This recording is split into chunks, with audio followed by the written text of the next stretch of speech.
Hello बच्चों, आज का हमारा टॉपिक है डिस्काउंट।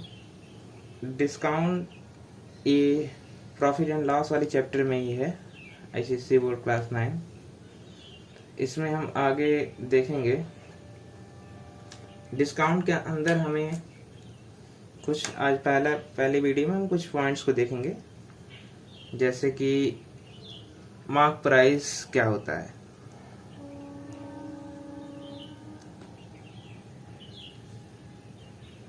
मार्क प्राइस और लिस्टेड प्राइस।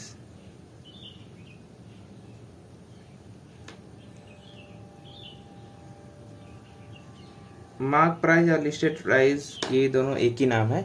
जैसे कि हम जब कोई प्रोडक्ट खरीदते हैं तो उस आर्टिकल पे जो प्राइस प्रिंट होता है वही मार्क प्राइस होता है और उसी को लिस्टेड प्राइस बोल देते हैं। इसको हम EMP लिख करके शो करते हैं।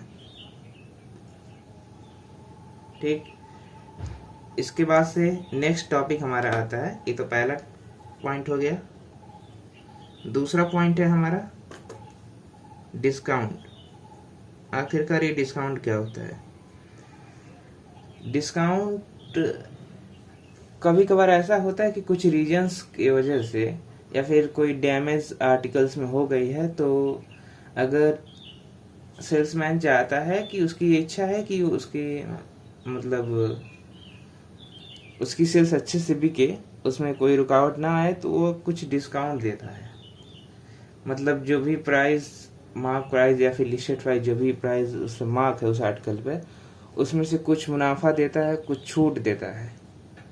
जो छूट वो देता है उसी को डिस्काउंट के तौर पे जाना जाता है।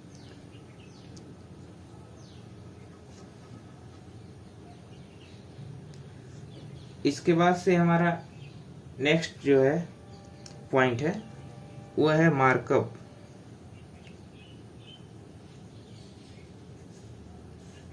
मार्कअप क्या होता है? जैसे अभी हमने बताया कि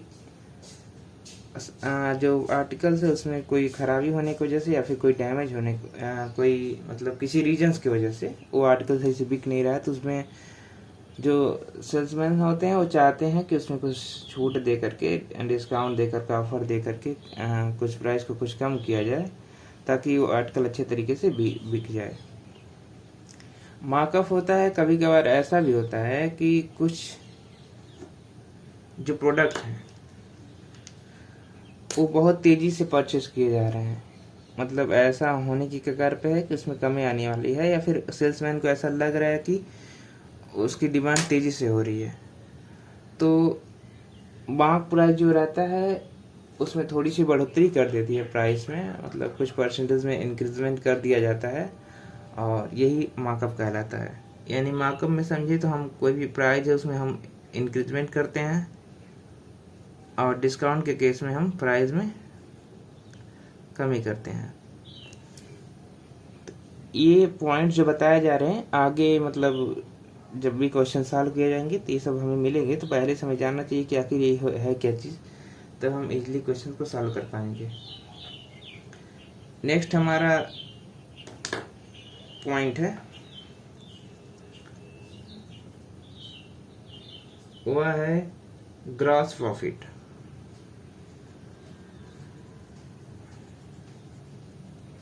आखिरकार ये ग्रॉस प्रॉफिट क्या होता है? होता ये है, कभी कभार हम कोई आर्टिकल मतलब परचेस करते हैं, जस्ट लाइक जैसे कोई कंपनी है, ठीक है, वह एक कैलकुलेटर बना रही है,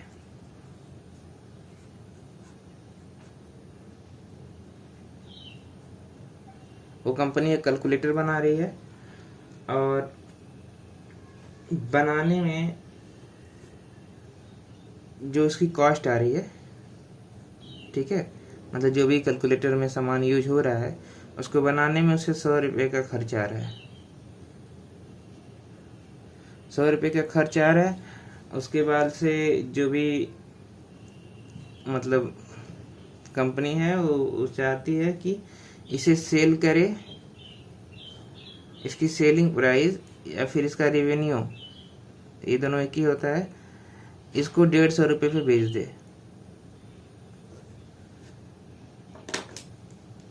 अगर 100 रुपये पूरी इसकी मतलब लागत आई इसको बनाने में, कैलकुलेटर को बनाने में, ठीक है, और 150 में अगर बेचा जा रहा है तो इसका मतलब सीधे सीधे प्रॉफिट हो रहा है कितने का, कंपनी को कितने का प्रॉफिट हो रहा है, 50 रुपये का।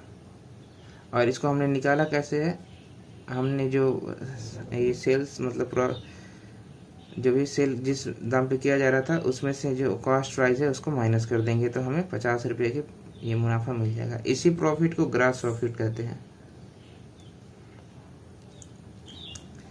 आई होप ये आप लोग को अच्छे से समझ में आ गया होगा। अब नेक्स्ट जो है ग्रॉस प्रॉफिट के बाद वो हमें समझना है नेट प्रॉफिट। नेट प्रॉफिट इसी के जैसा है, बस थोड़ा सा उसमें डिफरेंस है, उसको हम क्लियर आउट कर दे रहे हैं।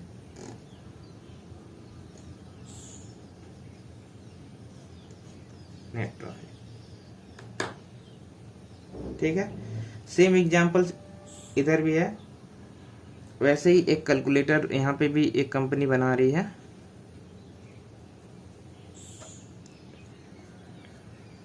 ठीक है। और कैलकुलेटर को बनाने के बाद हो क्या रहा है, इसमें जो रॉ मटेरियल जो यूज हो रहा है, जो रॉ मटेरियल यूज हो रहा है उस पर 100 रुपये का पूरी लागत आ रहा है, ठीक है। और मतलब बनाने मतलब इसमें इंक्लूड है लेबर चार्ज, लेबर का जो भी चार्ज हो रहा है उसमें मतलब लेबर ही बना रहे हैं तो मतलब जो रॉ मटेरियल को बना करके तैयार कर रहे हैं 100 रुपये का चार्ज पूरा लग रहा है, कैलकुलेटर बन करके तैयार हो जा रहा है। इसके बाद से कुछ इनडायरेक्ट एक्सपेंसेस होते हैं, इनडायरेक्ट खर्च।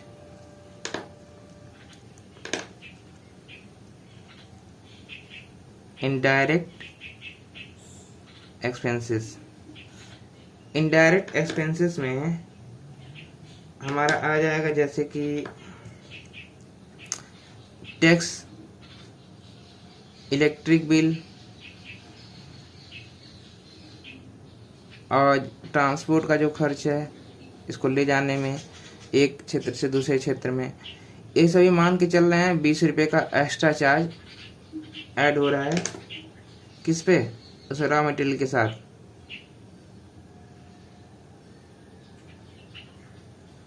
ठीक है। ये 20 रुपये का एक्स्ट्रा चार्ज इसमें ऐड हो रहा है रॉ मटेरियल के साथ। यानी कि अब देखा जाए तो टोटल जो कॉस्ट है, टोटल कॉस्ट ऑफ गुड्स, ये जो भी प्रोडक्ट है उसकी टोटल कॉस्ट आ जा रही है कितनी, 120 रुपये आ जा रही है, ठीक है।